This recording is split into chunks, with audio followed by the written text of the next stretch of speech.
From broke to helping 100,000 music pros with AI. This is going to be an in-depth talk about the future of music in the digital world with Christopher Wieduwilt, the AI Musicpreneur. And I am so excited to welcome you back for yet another Thursday Arts Dynamics talk, where I every week speak with leading change makers and thought leaders in the intersection of culture, technology, business for impact. And as I mentioned, that is the topic for this talk. I recently just had a conversation with Christopher, and I have a feeling that this conversation might have its own way of being in flow with, how shall I explain this? I have a feeling that we're going to talk about things that we might not even know we're going to talk about. Let's just say that. So Sophie Marin is my name. I'm the founder and CEO of Arts Dynamics. And like I said, I'm super thrilled to welcome you all to this talk. You can find previous talks on Spotify, on YouTube, via our website, artsdynamics.com. But I'm just going to kick it off straight away and welcome Christopher to this conversation, the AI Musicpreneur. Welcome, Christopher. Hey, Sophie, thanks so much for inviting me and being part of this talk. I'm really looking forward to it. Me too. Can you share where you are based at the moment of this talk? Yeah, I'm in pretty close to Munich. So the heart of the Oktoberfest and the bratwurst and the beer and whatever. That is awesome. I love that we are an international community and we're able to meet here. And you and I actually met on LinkedIn the first time, right? Yeah, a while ago, right? Yeah, we've been seeing each other's posts and being in the comments and everything. So, and I appreciate everything you're doing in the arts world. Oh, you're so sweet. And likewise, I remember your posts. They really caught my eye. There are a lot of noise in the music sector, especially when it comes to AI, new technology, music. There is so much happening in that space. And I just found that your thought leadership stands out. So I'm really excited about this conversation with you, just to hear your take about where we are heading, what you're seeing with your big community that you have and the clients that you're serving. But first, let me know a little bit about yourself. So how come you got into this space in the first place? Who are you, for those who might not know you? Absolutely. So I am from Germany. Like 20 years ago, when I was 14, 15, I started playing music with my brother in a garage band. We had a few bands that we went through. I got a lot of the love for music that I have from my grandma. She was an opera singer before the Second World War. But then, she had an operation, like a surgery, and they touched her vocal cords. So when she woke up, she couldn't sing anymore, which obviously ended her career. But yeah, she just talked about music in a very loving and passionate way. So there was no other way for me to go but into music. So and then after, when I picked up the guitar, started songwriting, did some touring. I went to London, tried to cut my teeth there.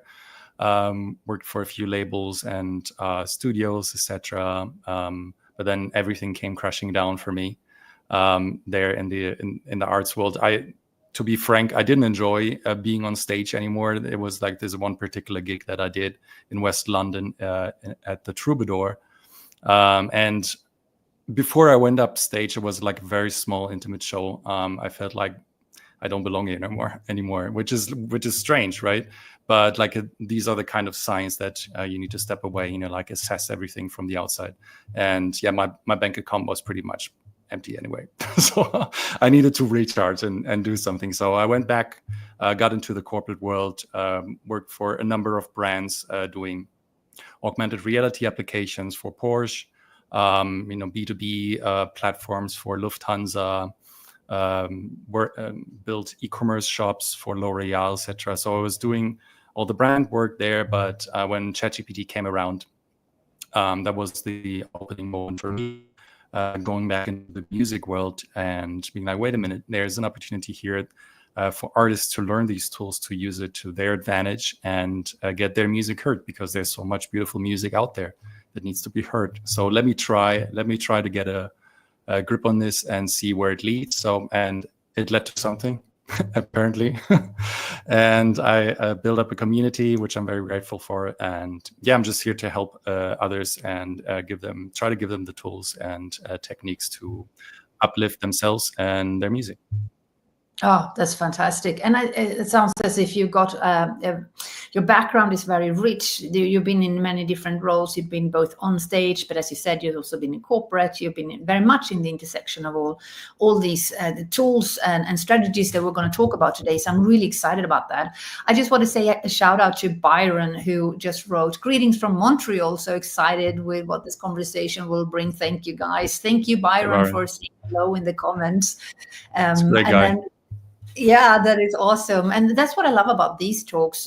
Whenever we tune in every Thursday between 12 and 1 Swedish time, we have people that comment in the comment section. So there might be a question or two actually throughout this these next hour that we are having this conversation. So feel free, even for you, Byron, and for others who are joining, let us know who you are, where you're from. If you have any questions for Christopher today, this is a very unique and special occasion to be able to spend the time here together. So listen, Christopher, I'm really curious about what you are seeing from your end. If we shall just start there, so given that you are working on a daily basis right now with music professionals across the entire sector, what are the most common challenges or obstacles that you are picking up on from your community members? Mm-hmm. So I think the most one is probably finding the best way to talk to AI in a way that the input that you're describing gets the output that you're expecting. So let's say you're going on ChatGPT and you want to write a social media post. You need to be very particular in the way that you write that. So you need to give it examples, you need to give it a role, a task, any restrictions, constraints, to make sure that the output is exactly what you're expecting. That's in the same way with music tools. You've got the one-click AI song generators like Suno Audio, the Refusions of the world that are out there.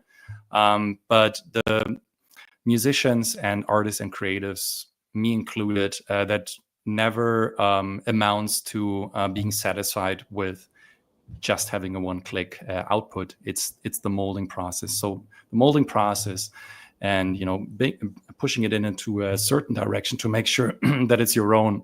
This is what I'm trying to be here for and give artists guidance. So, and that's one of the biggest pain points that I see. So I'm providing different prompts, tutorials, AI tools, step-by-step guides in my newsletter and on my website to make sure that I give some guidance that might help them.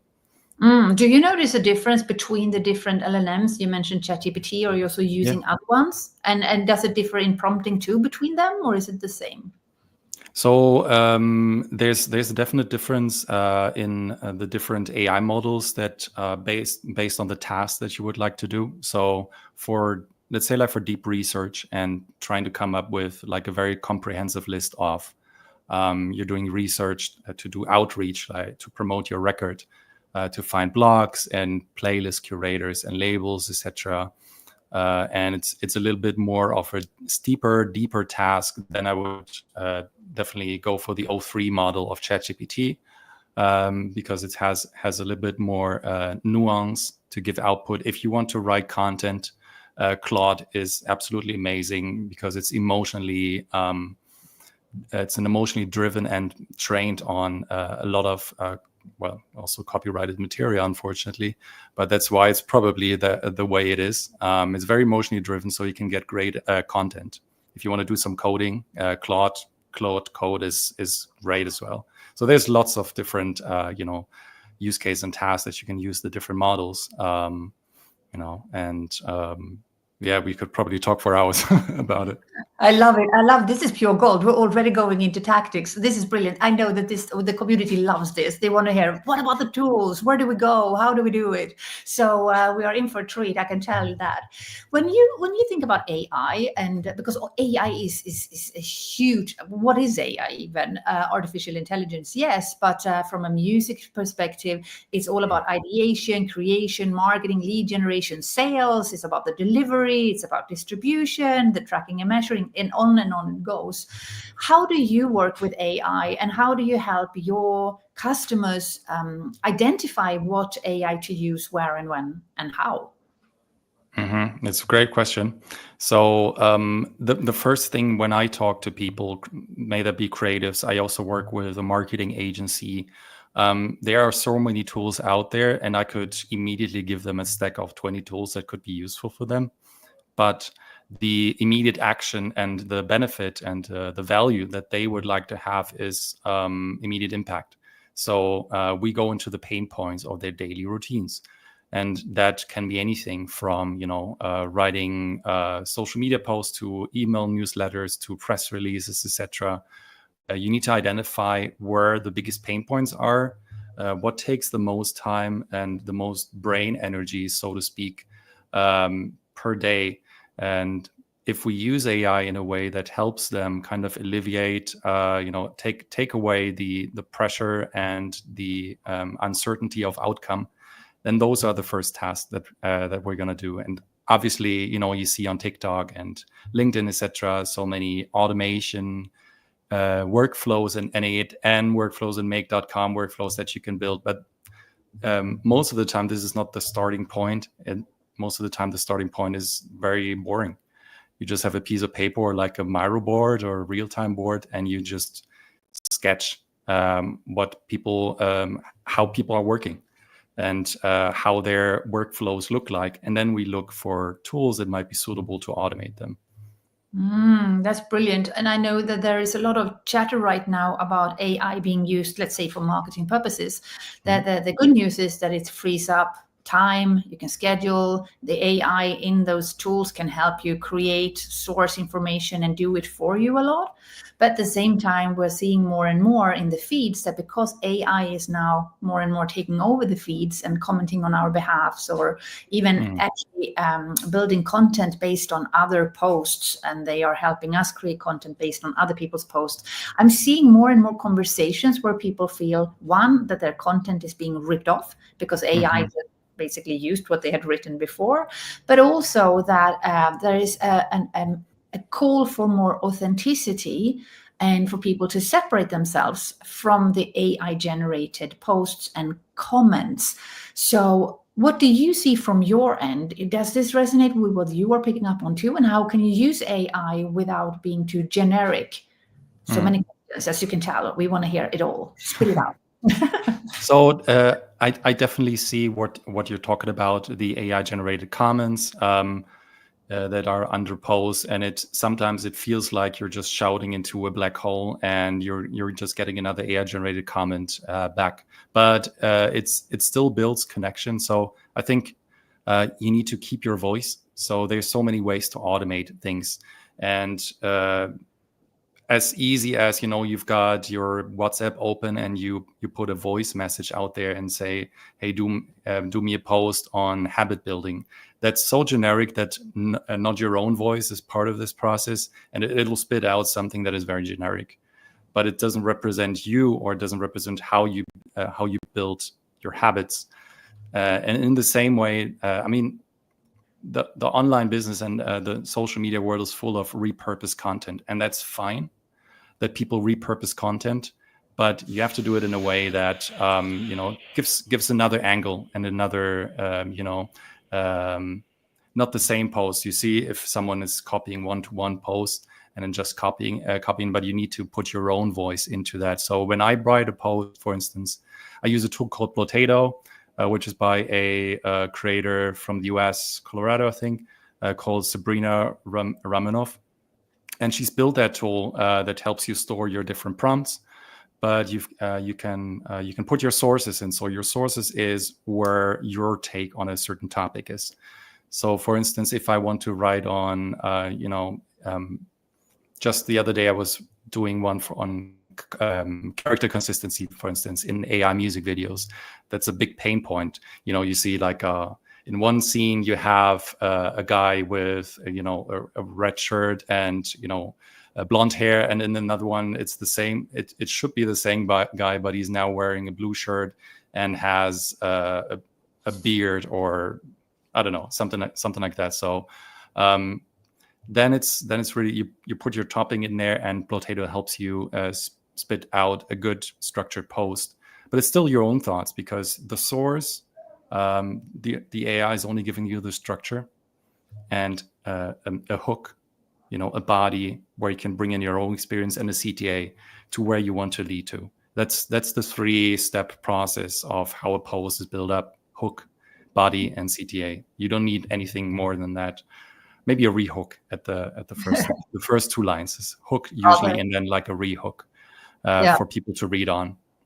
But Blotato does a great job, and like you said, I think we need to keep our voice in a world that is increasingly automated. And if we miss that, we will definitely drown in generic, soulless content, which we also see online.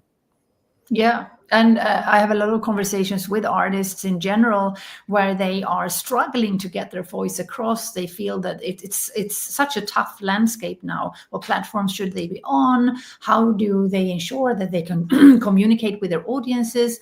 And more also with fake avatars and fake content, there is also this increased focus on how you can build that loyalty and trust with your fan base, with your audiences. And speaking of trust, and speaking of that, from your end, what are you seeing there? You've already mentioned authenticity. How do you advise your customers when it comes to this? To how to keep their authentic voice? Yes, and how to really cut through the noise, and so people can feel their heart and soul as artists. I guess what I'm after is like the human part, the creative part, the artistic soul and heart of what we do. So it comes across, and that the tools are enablers, but not maybe the ones that are leading it. It's us leading it, or the creators. Does that make sense to you? Absolutely. So I regularly, almost every day, I do in the mornings, I do brain dumps of thoughts that I have, of different thoughts, and I try with AI, try to sort them into potential content posts. But I know that they are my own thoughts, and then AI is taking over the research to kind of enrich it.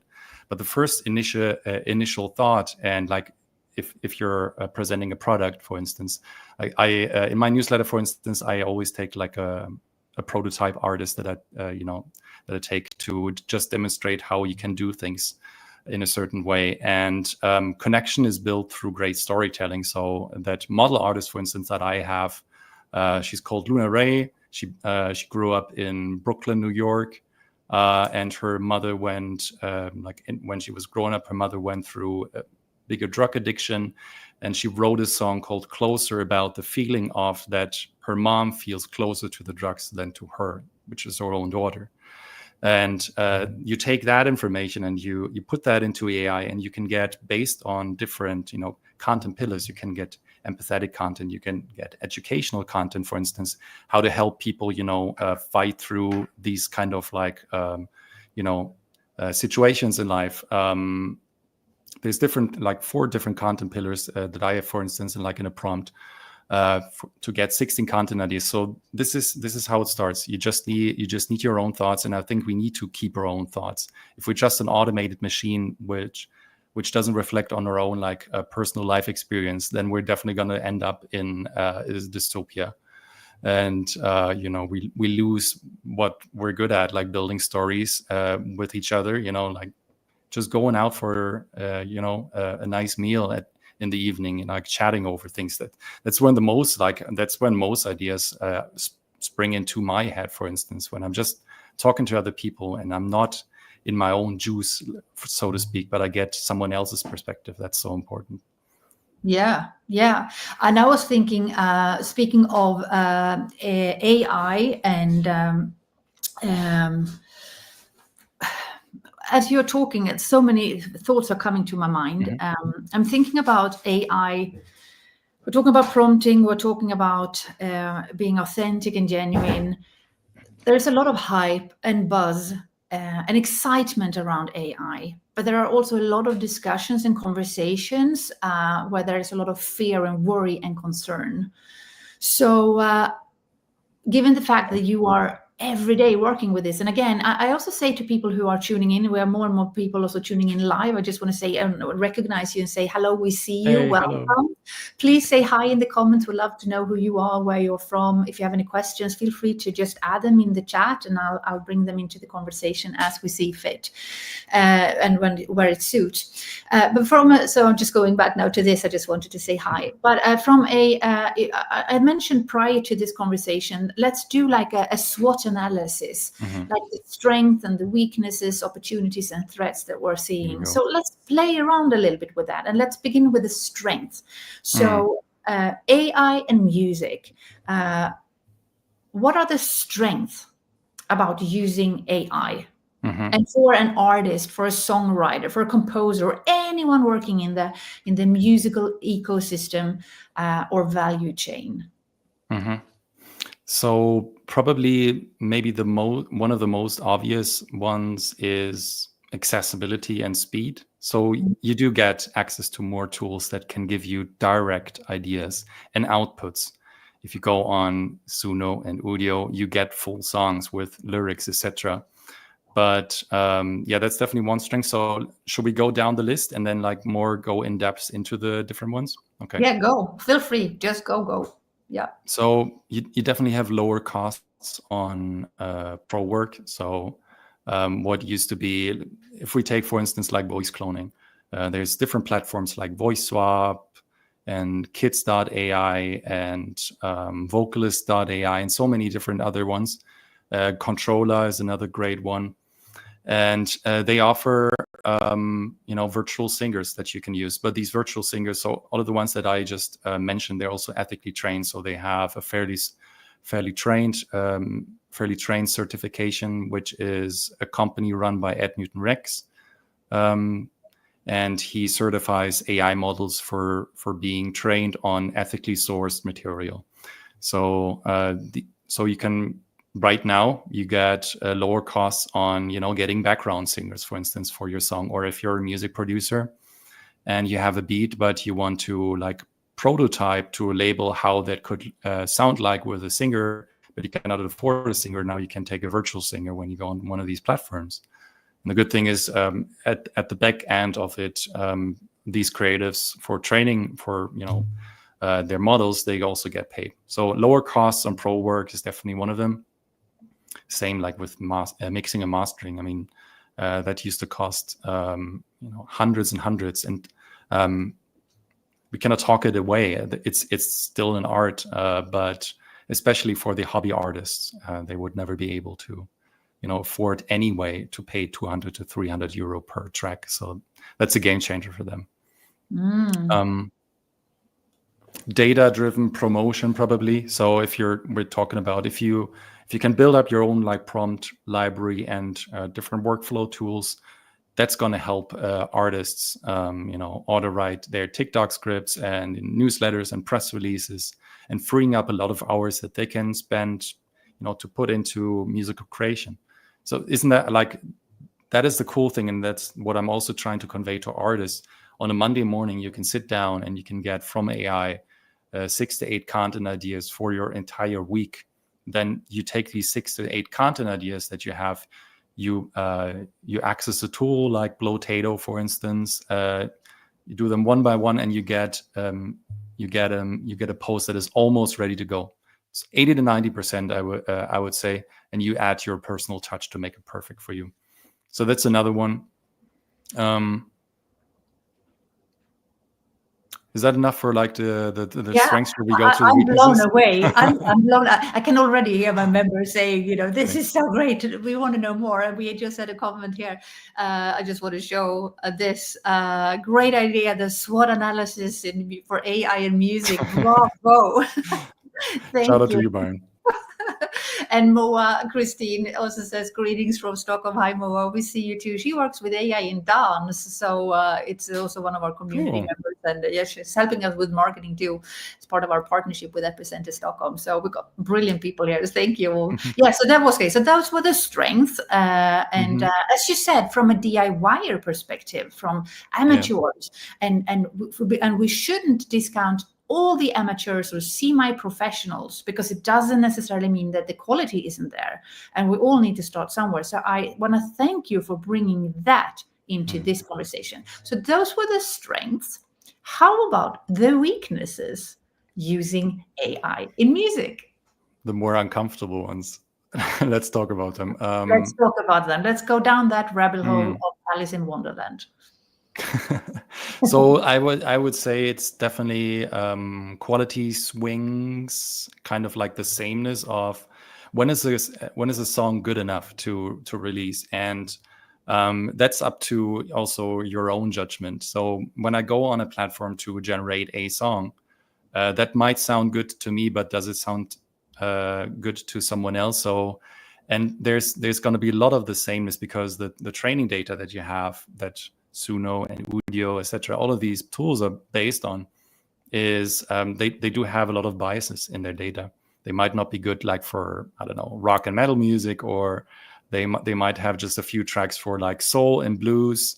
You know, those are like the underrepresented, underappreciated genres.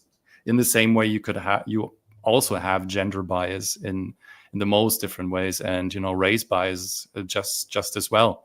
Like if you say a male, I want a male voice, and then that male voice that you're gonna get, independent sometimes of if you're saying, okay, I want a rap or hip hop song, it might sound still like it comes from, not a white person, like we are, right?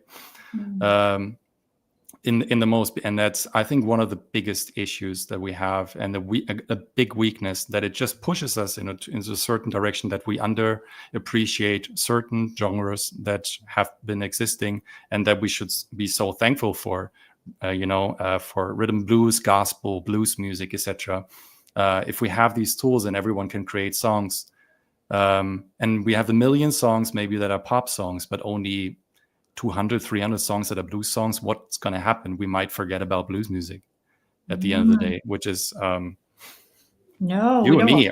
You and me are not going to forget about, because we know great artists that we listen to. But the generation and the Gen Zs and onwards, they might forget about them because they're discovering music through TikTok. So that's definitely one, I would say. Unsettled copyright on output. So there's so many reports coming about, like the U.S. Copyrights Office.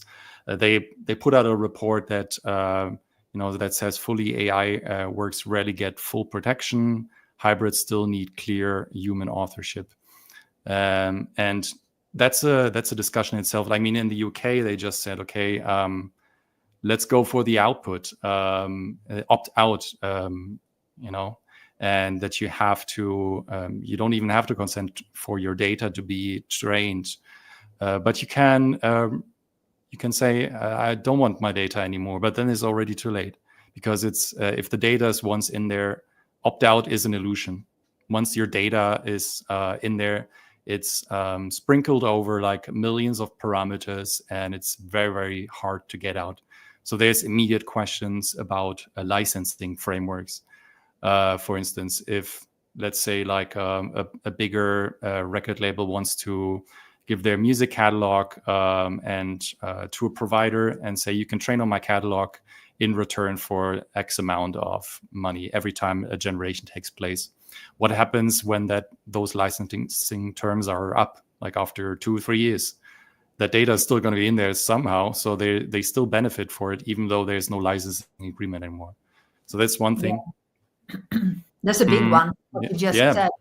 We covered that before as well, how the terms and conditions tend to change afterwards. So here we are using all these platforms, doing things based on what we know today, and there are a lot of things we don't know today. And then suddenly tomorrow, someone is buying up a platform, or they are changing, and there are some huge safety concerns right now. I'm not going to name names for big platforms. People can do their own research, but it recently just came out that one of the biggest in the world is now crawling all the information, all the log data, everything where we've actually said no to consent. It still accesses that data.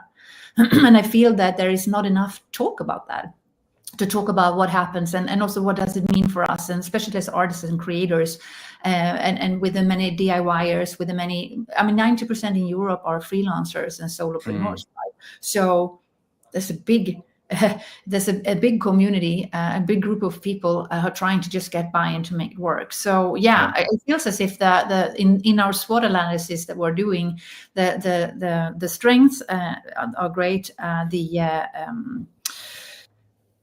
The weaknesses or the threats in this case are vast too. From a copyright perspective, are you also looking into blockchain at all and how that works with music royalties and copyright? Are you involved? So before I went into AI, I was working as a Web3 and NFT consultant for different brands. So I'm aware of that blockchain can help you give that authenticity, and that that record of a certain file or an audio file that gets minted as an NFT on the blockchain, so that you don't, which is the record cannot be altered, which then gives you a proof, a certificate that this is really your ownership, and you can trace it, which is great. I mean, this is one of the aspects that are still so. It's probably one of the myth and misconceptions of blockchain and Web3 in general, that with blockchain and like Bitcoin, etc., you can trace it a lot better than fiat currency.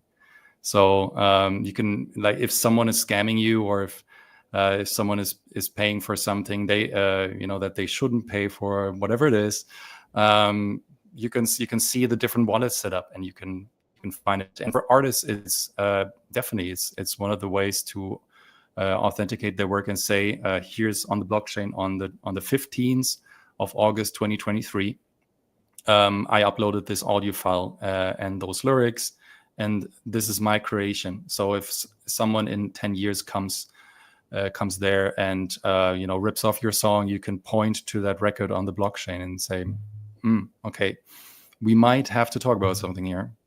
And I just have to ask you, since you are here and you are the expert, if people want to know more about blockchain and they might want to try that out for themselves, both that and digital wallets for cryptocurrencies and stuff, do you know, or do you have any preferred choices of platforms, or where should they go to get that kind of information? Because I feel that that is probably a route that we're going to take more and more in our community too, to try and explore and to figure out.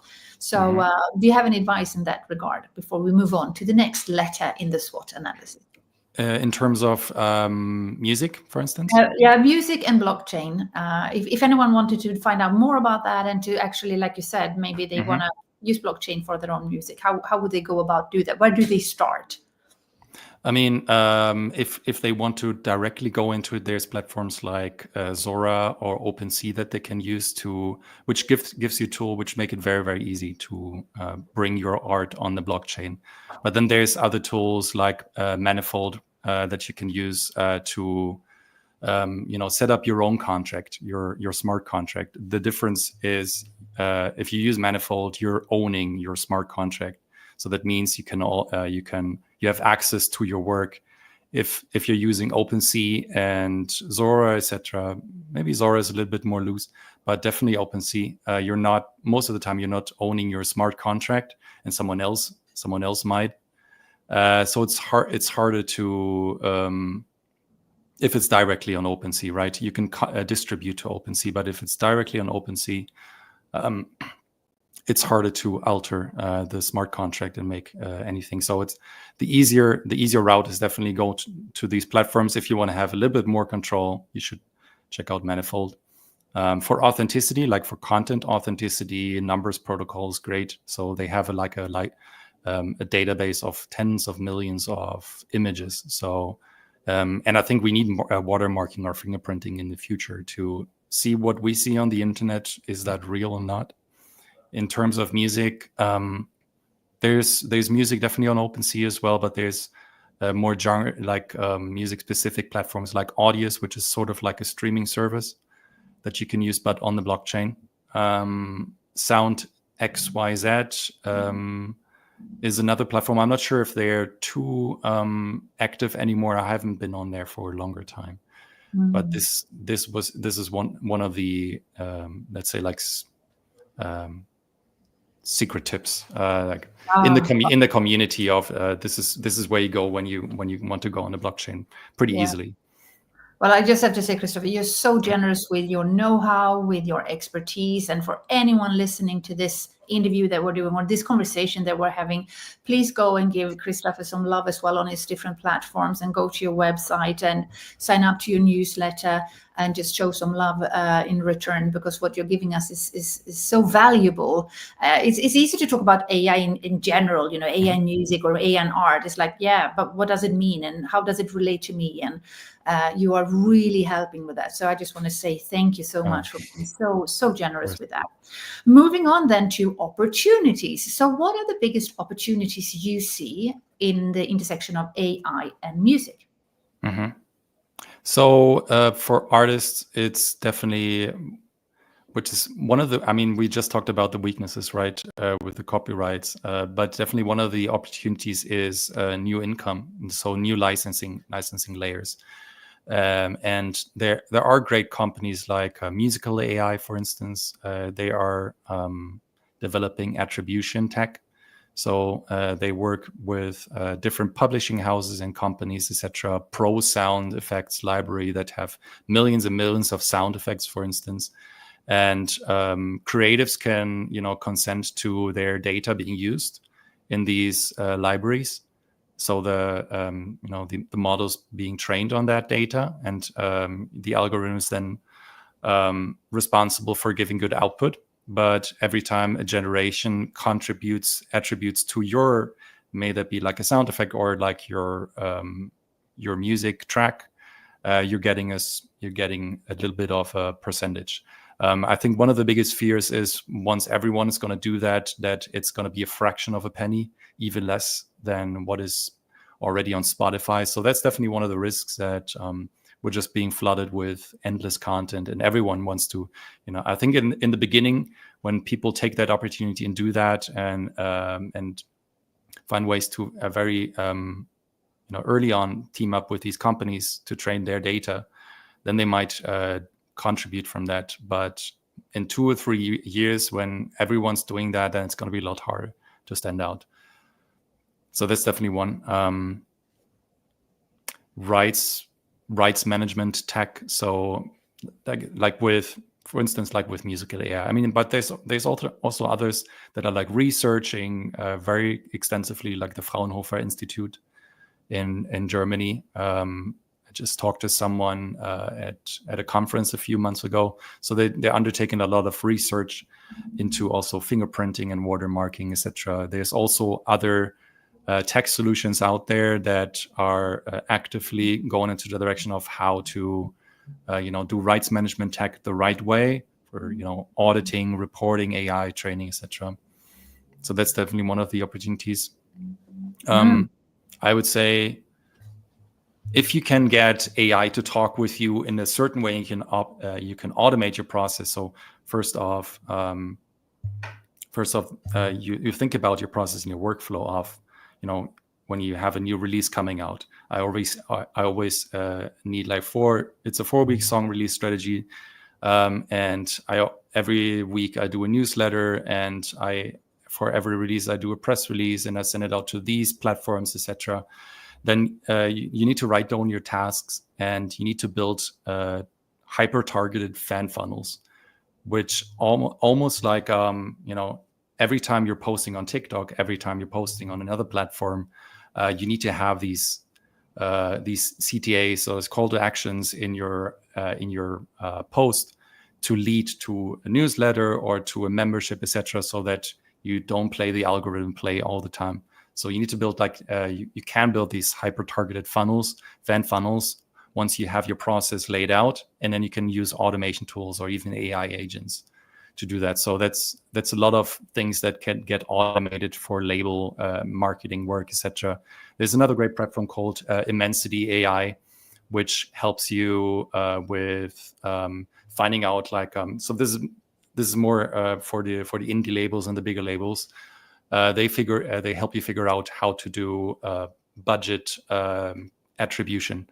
So let's say like you're running an ad on Instagram or you're running an ad on TikTok, and you attribute the budget to your TikTok campaign and your Instagram campaign. But your return on investment might not be great on TikTok, and you actually for the buck you get more reach and you get more actions on Instagram. Then Immensity would figure that out through their AI powered analytics and say you need to switch that budget from the TikTok ad to the Instagram ad, because it gives you better results, it gives you more Spotify streams, and it's more it has a better return on investment. So that's definitely one of the opportunities, optimized marketing campaigns and building these targeted funnels that are semi-automated. Yeah. Should we go to Threads? I think that's with Threads. Did you say? What did you say? Yeah. Should we go to Threads next? I just want to stay a little bit longer on this. Yeah, sure. That is because again, what you're giving is just. I'm going to say that over as like pure gold, but this is for people listening. We've got so many music professionals in our community, and obviously you can be a creator in a different industry. What you are sharing here works for many different industries in the creative industries. This is not just for the music industry. I just want to emphasize that. I'm curious, when you talk about, speaking of the opportunities, you mentioned TikTok and Instagram, which obviously are very popular platforms for the distribution, for the marketing and lead generation. The ratio between, I have a lot of questions from our creators, like how do you diversify? Well, how do you know how much you should do information or entertainment or sales? When they post on a 7-day cycle, do you from your end speaking of opportunities to make sure that whatever they put out there, it doesn't seem too salesy or too pushy? It's like the ratio between just pure information or education or sales driven, as you said, with clear call to actions. What do you advise there? Yeah, normally I don't. So the normal post like, "Hey, I've got a new song coming out on the 15th. Check it out on Spotify." That's as generic as it gets, and no one is going to listen to your song anymore, unfortunately. So this is where we're at. I wish I could listen to all the music in the world, and there's so much great and beautiful music, but this is not what builds connection. So immediately in the first 1 to 2 lines, which is your hook, you need to build trust. You need to build curiosity. So you need to hook people to read on, and how to do that is you need to tune into your story that you have to tell, which is your song. So if your song, the same example with, I don't have a better example right now, but with Luna Ray, for instance, she has that song Closer, and it's about her mother's addiction and her not being able to very well deal with that.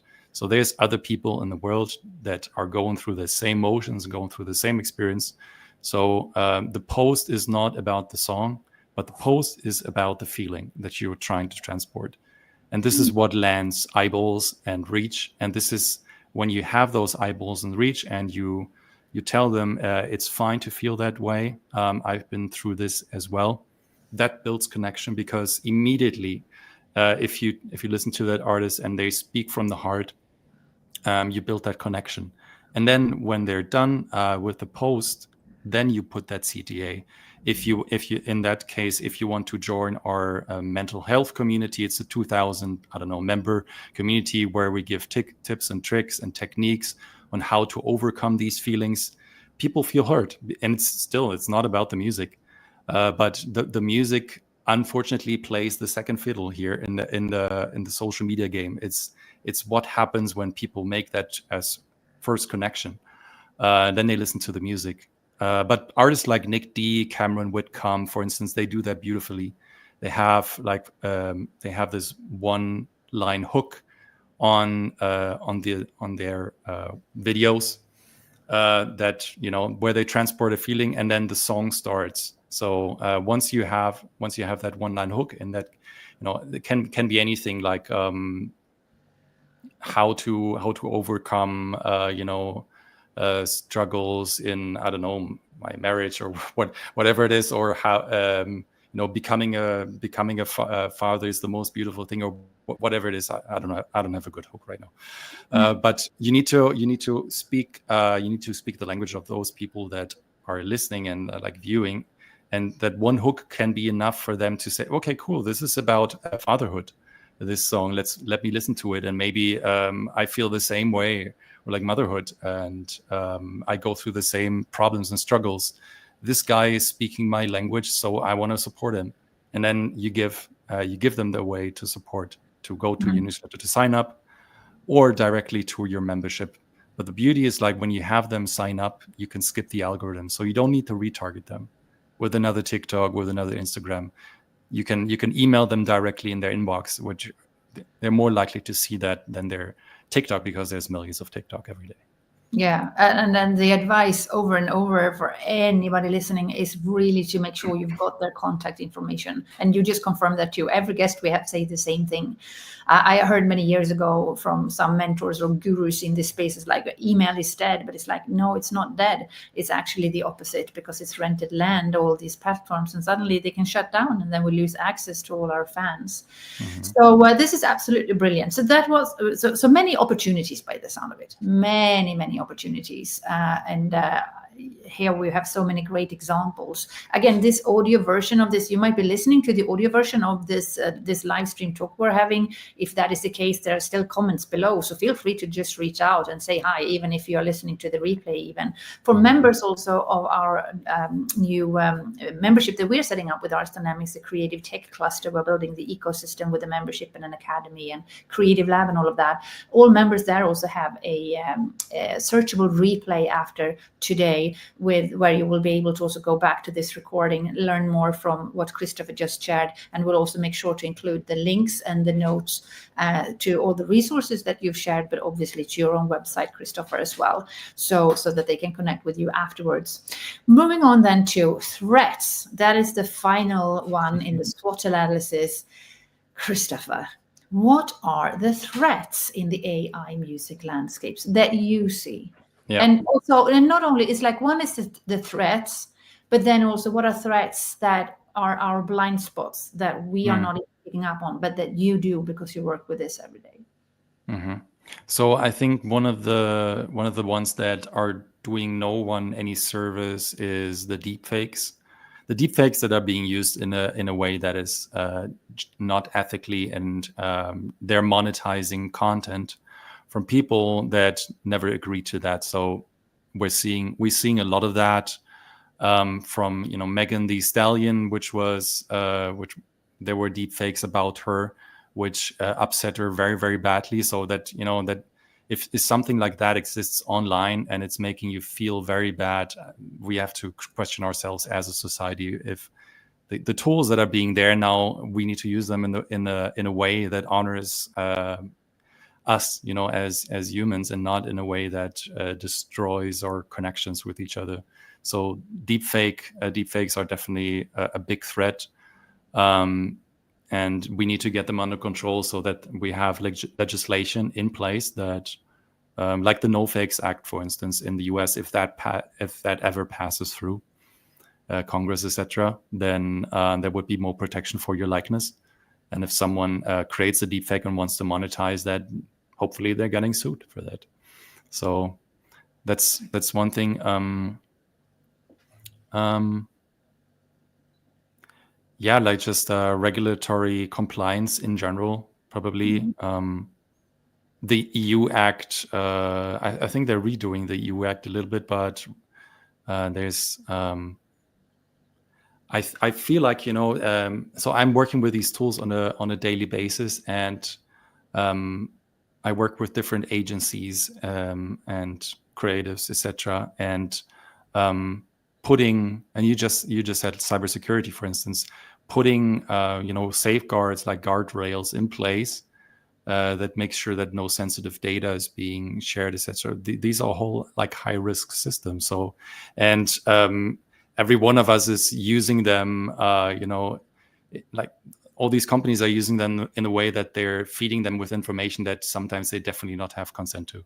So a lot of your data is ending up in those systems. So there's a lot of regulatory complexity that I also don't understand, and that's definitely one of the threats, in combination with litigation risks, like platforms like Anthropic and Suno Audio being sued, rightfully sued, for using copyrighted material. But what happens if that these as an outcome of these lawsuits, these tools are completely reshaped. What happens to the right now terms and conditions that under which the creators on the platform like Suno and Udio, you're actually not owning your songs if you're generating them on these platforms. Look into the terms and conditions. They're very eye-opening, I would say. Same way like with SoundCloud, for instance. SoundCloud is very very muddy in their language, I would say. I'll keep it at that. In general, I think devaluation of human work. If we're coming to a place where most of the creators online are just agents talking to each other, Yeah. I don't know if that's cool. To put it like very lightly. We see that more and more, AI agents speaking to AI agents. Yes, going back and forth. Did you see that funny prompt? There was like one AI agent speaking to another one, realizing they were both agents, and then switching to AI talk. So we didn't understand everything. I'll have to check. It started out like this. It's like, hi, I'm from this and this, and I'm asking you that and that. And the other one answered. And then it was like, oh, hang on a minute. Are you? It's like, yeah, you too. Yeah. And then it just changed the language completely. So that's hilarious. Check it out if you can. Speaking of communication, however, if that happens, what do we do if it suddenly starts to speak a language we don't understand as humans? That could be a threat in itself, right? So we are slowly but surely getting close to the end. And I hope we've had some comments here also talking about how do we overcome how can independent artists compete with or overcome fake or generic content through AI? Maybe let's just touch on that quickly. Do you have any advice? Because we are being flooded with this. So how do you ensure that people know that you are who you say you are? Because in the end, it's also about the monetization. You have to be able to monetize, and you can only do that if people know you are who you are. Mm-hmm. You mean like, so if you have a social media profile? Let's say, I think you need to be open. So like in my case, so I use I'm very open about that on social media. I use an AI clone of myself, an AI video clone. Oh my gosh. All my like, I don't know if you noticed, but all my videos are it's a clone. So, but I'm very open about it. So when I did that, I was very open about I have anxiety about being on camera. So, and I don't like being on camera in a way that putting like doing selfies and I don't know, I'm going out and about in the town and I'm doing videos. It just doesn't feel natural to me. But I still want to be out there and try to share my insights that I have and my ideas. So that video clone, which I'm using HeyGen for, and my voice is from 11 Labs. So that's the best combination that I found. But I mean, how do you stay authentic? You just need to be yourself, and you need to trust. You need to trust that people think that you're real. There are platforms that can help you like authenticate your content, like we just talked about it with blockchain, etc. And in a way, like the verify marks that we have, like on Spotify, etc. This just verifies that this is a profile that passed the tests of the platform, but it doesn't mean it's a real one. So that's definitely a challenge. Yeah. So we just saw that with the Velvet Sundown. They have a Spotify verified profile, and it's an AI band that has over 1 million monthly listeners, which probably a lot of the traffic is also bot traffic. Yeah. But I think if you're showing yourself on camera, and I mean, I use my AI clone, but I'm very open about it, why I'm using it. And if you're open about, how you want to come across and what your intention is of being online, I don't think anyone is going to believe you're not authentic. Just be yourself. Can I just add something? I just had this weird feeling. I started these talks during the pandemic because I had a sense of, I had a need to speak with people on the ground to share, what are you doing? What are you seeing? What's working? What's not working? What are you doing to navigate this COVID situation that we have? the conversations from back then to sitting here today with you today and just like supernatural, talking about as an introvert or, as a person who doesn't really want to be in front of camera, you now have your AI clone. Folks, do you see what's happening here? We're moving so fast. We're even and how do I even know that you are who you say you are today? This could also be, because now you can do that. You can have all these filters. Yeah. You can have a conversation. You might be speaking a completely different language, be, an 80-year-old woman somewhere super far away, and you just, impersonate Christopher Wieduwilt today here on the call. I'm just finding it fascinating how quickly things are now changing and the disruptive landscape we are in. Because also taking this to the next level, yes, you can use AI clones, and people do more and more without most people realizing. So what happens when you're having a conversation with someone who you think is a real person, but it turns out they are a clone, they are an AI clone. What does it do to you if you feel you might have shared things and thought that be a person and it wasn't? That's number one. And number two, Hannah Lindstall, go back to that episode, everybody, please, and listen to that, because she shared also how she's using AI to manage her different connections and stuff, and AI got bored. So AI suddenly started to do all these things without her permission. So what if your AI clone, Christopher, suddenly gets bored or feels like, your clone want to do something different? It doesn't want to be stuck in your prompting. So suddenly you have an AI clone or 10 out there being you and just doing all these different things. I don't know. Have you thought about that? And it will be hard to kill it off if you decide to kill it off, or will it? It's 100% possible. I mean, there's podcasts on YouTube. There's videos of me talking. If someone takes that video and puts it into HeyGen, they can clone me. Yes. And do videos themselves. So it's just as easy as that. So there's no protection right now for me, for my likeness. If people want to do that, another question is of why they want to do that. But that's up to them, I guess, to decide. Yeah. Let's not send it out to the universe. Don't clone. But if you do, let us know how it went. We should invite cloning experts here on this call too. You are obviously one, since you already have an AI clone. Who knows? I might have I've spoken to your clone and I didn't even realize. I need to double check myself there. No, definitely not. No. Like my clone is definitely like a lot of it is like controlled. So like how HeyGen works, you give it a script and then it takes text to speech conversion and text to video conversion.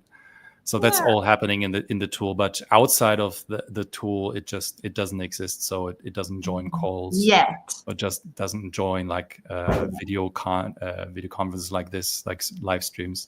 It's only sitting in that tool, and it's based on what I tell it to do.